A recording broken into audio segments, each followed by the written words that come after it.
Investigators for the Illinois EPA are now trying to determine if potentially dangerous lead levels are in the soil in Pilsen. And Unit 5's Carol Marine is here with a story which you started some time ago. Carol? Mesita and Marion, the area in question is around a plant called H. Kramer, located in Chicago at 21st and Troop. 2 elementary schools, a high school, homes, and a park are all in the neighborhood. And this week, so too was the Illinois EPA. Kenneth Corrigan is looking for lead. Using special tools that employ X-ray technology and a GPS, he and Ken Corkle can pinpoint areas where lead might be. So that way we can go back to the office, put it on a map, and try to get an overall picture of what's going on. Concern was sparked by an environmental rights group, which this spring took tests showing lead levels, in some cases far exceeding the standard of 400 parts per million. We found 37,000 parts per million at one of the sites near the plant. The plant, H. Kramer, has been in the neighborhood for 85 years. It takes scrap metal and turns it into ingots. Randy Weil is the company vice president. The fact that there's a sample out there with a high lead content doesn't point a finger at me and say that I'm the source. There are all kinds of possible answers to that question that don't involve H. Kramer Company. It is a neighborhood filled with high truck traffic and other industry, but this environmental rights group, Pero, says it has singled out H. Kramer because of years of neighborhood complaints. We are generally right here. Where's H. Kramer? H. Kramer is this area right in here. The state EPA tested in a 2-block area, and initial but unofficial tests did show some reason for concern. One soil sample registered lead at 2,750 parts per million. So that's a very high reading. That's a high reading. Will you go back to this location then? We probably will, yes. The state says it will analyze the readings it took this week and determine where to make more comprehensive soil samples. Those samples will be sent to a lab, and the results should be known in a couple of weeks. And Marion and Asita, we will continue to follow this. Is there any way for them to pinpoint where it's coming from and if that company is the source?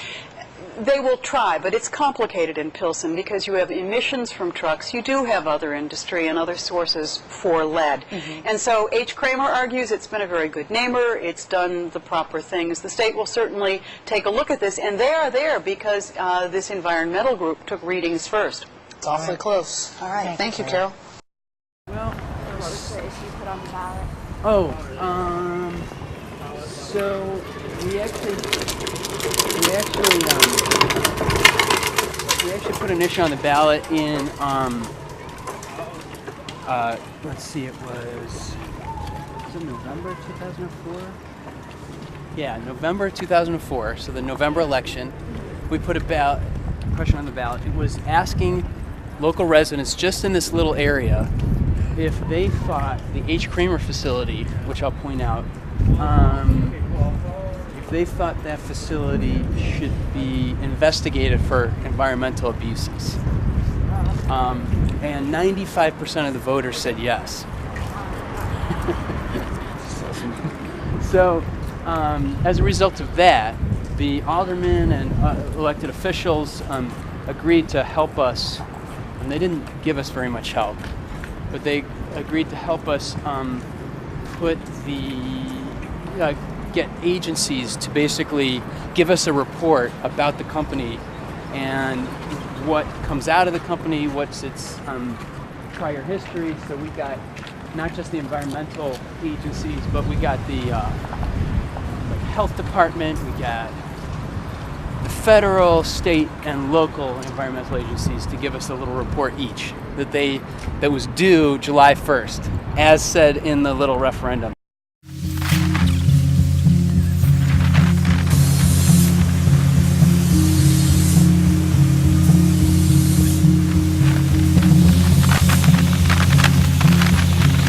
Let's actually walk, but we'll stop and pause here for a moment. So right at the end of that street, at that fence, is one of only 2 of the parks in the neighborhood, and it's the Dvorak Park, and it's actually pretty small. It's just 2 little blocks large. The other one's about a half mile west. What's even worse is that particular park is literally only hundreds of feet from the coal plant in the neighborhood. And we can't really see it right now because it's behind this building, but there's a couple of points up here where you'll be able to see both really clearly. Now, not only is that one of only 2 parks, but it turns out in Chicago, Pilsen is in second place for the least amount of parks in the whole city of Chicago for the community. Hey! First place is Little Village, which is a little bit west of us. This other very similar neighborhood, mostly Latino, lower income community. It turns out that of the 9 largest U.S. cities, of which Chicago is number 3 in size, Chicago is 9th for the amount of park space per resident in the whole city. To get to number 8, it would have to multiply the amount of park space it has by 5. So not only is it 9th out of 9, but it's way back from even 8th place. So that shows you that of a city that is basically the worst in the country of the major cities for park space, we're in a community that is worse than the city for park space. And of that little bit of park space that we have, we're a couple blocks away from what was one of the second largest source of lead emissions in the state of Illinois. I'm really sorry. 2 blocks from the only park space available. That's crazy. Okay? So that's pretty bad. Right. And this is where the kids play. Lead is a neurotoxin. Children shouldn't be breathing it, that kind of stuff. Anyway, this is like the neighborhood tour thing.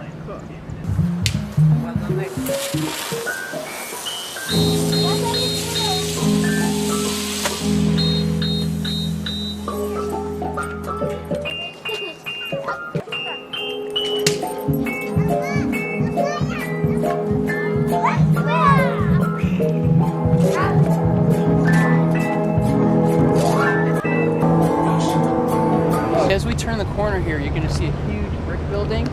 That's a elementary school. So right here, H. Kramer is, that's not even a full block. That's like a half block right there, right? These emissions right here down to elementary school. So you'll see here this brown and black streaking. They actually have a lot of their emissions sitting inside their building. And when you see this streaking, we actually tested the dust from this stuff, and it had a high concentration of lead. So their building isn't sealed up, and this is proof of it, because you would never see black sludge. Yeah. Do you live around here? It does stink. Do you live around here? Yeah, I live right here. Where? This one? I know right there next door, the baby blue one. Yeah. Have you been around for a while, or? I've been here for since I was a kid. Really? It gets, when it's so cloudy, when the clouds are like too much water and the clouds comes all the way to the fog, it gets so foggy That's what around it's like here with the pollution. Yeah, with right? the pollution, it gets so foggy sometimes. I don't know what they be doing. Yeah, and you can smell it, right? You can smell it, and I believe that's why the kids be coming out like that, kind of like too much special ed right there. I don't know if you realize that a lot of special ed in the school. Special ed, right? We believe it's that. Yeah. Well, there's lead in this. Yeah, it's a lot of lead. Yeah. I think they burn metal. Yeah, that's right. That's what they do. Yeah. I guess they burn so much sometimes that even so foggy around here. They've even seen like houses burning, and the fire departments have to come sometimes when it's a while. People call because they think it's a fire. Yeah, they right? think But it's a just fire. Emissions. Yeah, that's what we think, but it stinks really bad. So there's a few of us. I live a block down on 19. 19. In Troop. Oh, right, I know where's that. Right in the corner. Yeah, I've had it where the windows open and the smoke comes in. You're like, what's that smell, right? Have you smelled it too? It's yeah. worse in the sewer.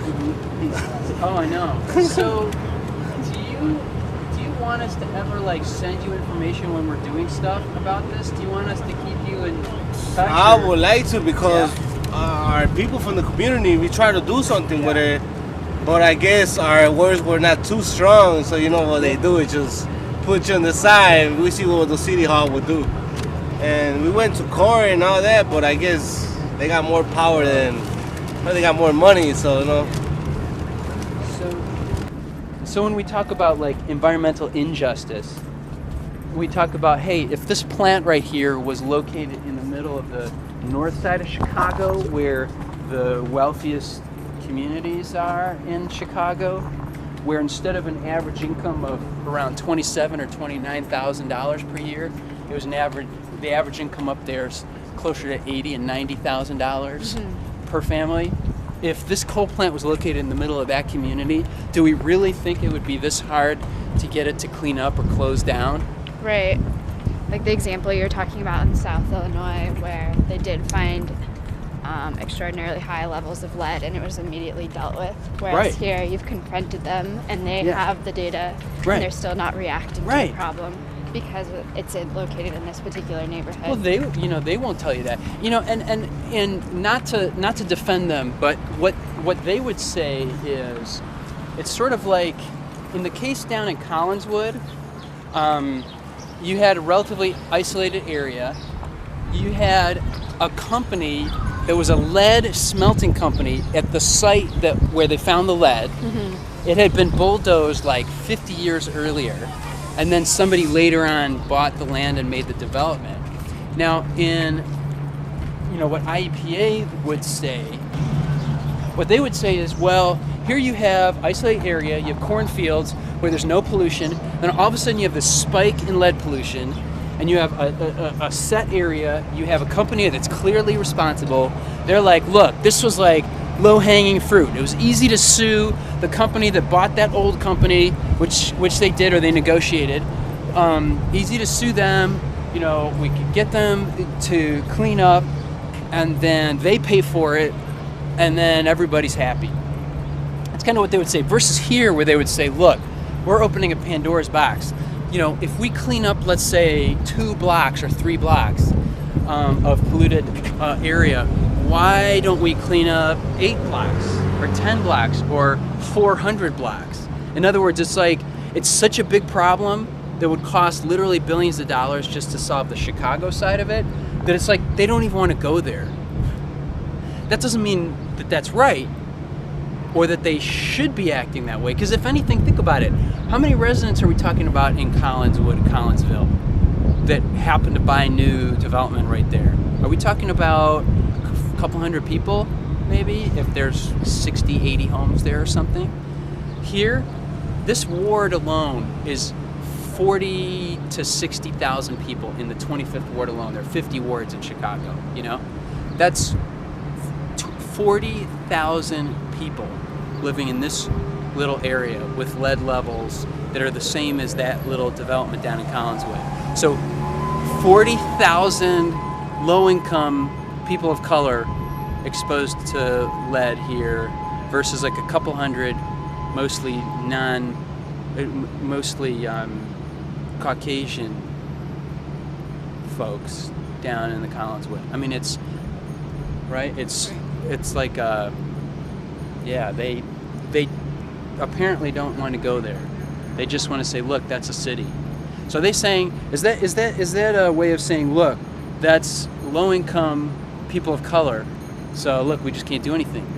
If it was high income people not of color, well, maybe we have money in our budget. I mean, I don't know. Is that what would happen?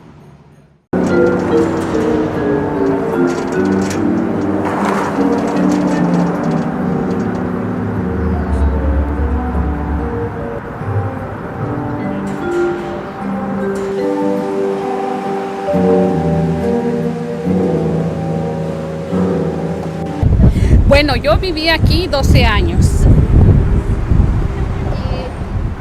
su opinión, ¿qué son las tres problemas más importantes en la ciudad? Pues más que nada las pandillas, el ruido, la contaminación de los autos, las fábricas alrededor que también nos causan mucho daño, smog, y causan daños, asma, cáncer. ¿Conoce unas personas que han sufrido problemas de salud con contaminación? Pues yo sé que mi hermana tiene asma y ha sufrido asma por mucho tiempo. ¿Hay experiencias? Y aparte también el cigarrito. Sí. ¿Hay experiencias con cáncer o otras así? Mi mamá ahorita sufre de cáncer y nunca ha fumado.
How you doing today? You come on around. All right. Sure, thank you.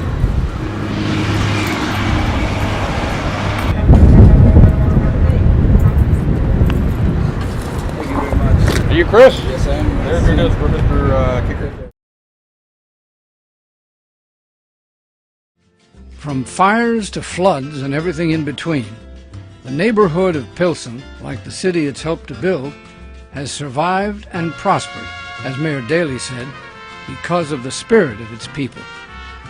Fisk is proud to stand as a symbol of the tough, resilient, enterprising people who come to Chicago and find opportunity. Hundreds of thousands of new Americans who have come before and will come again to call Pilsen home.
Well, we ask a number of questions in this study that actually do get to the core. I mean, we ask, what's coming out of this? What's in the smoke? Is the smoke healthy? But we also say, is it?